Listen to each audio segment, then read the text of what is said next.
Asia కప్లో team India players Pakistan ప్లేయర్స్కు shake hand ఇవ్వకపోవడం అనేది పెద్ద ఇష్యూగా మారింది.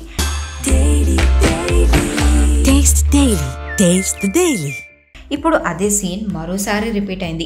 ఉమెన్స్ టీమ్స్ మధ్య జరుగుతున్న వన్డే వరల్డ్ కప్ మ్యాచ్లో India Pakistan captains shake hand చేసుకోలేదు. టాస్ టైంలో పాకిస్తాన్ కెప్టెన్ ఫాతిమా సనాకు Harmanpreet Kaur shake hand ఇవ్వలేదు. అలాగే ఫాతిమా కూడా హర్మన్ ప్రీత్ కౌర్ను పట్టించుకోలేదు. టాస్ ముగిసిన తర్వాత రిఫరీతో మాట్లాడి వెళ్లిపోయింది హర్మన్ ప్రీత్ కౌర్.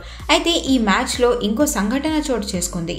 టాస్ జరుగుతున్నప్పుడు పాకిస్తాన్ కెప్టెన్ ఫాతిమా ముందు టెయిల్స్ అని చెప్పింది. కానీ రెఫరీ షాంద్రే ఫ్రిడ్జ్, అనౌన్సర్ మెల్ జోన్స్ మాత్రం ఆమె హెడ్స్ చెప్పిందని అనుకున్నారు.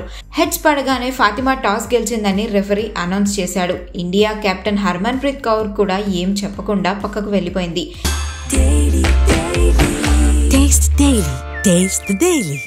ఈ సంఘటన చూసిన వారంతా రకరకాలుగా కామెంట్స్ చేస్తున్నారు.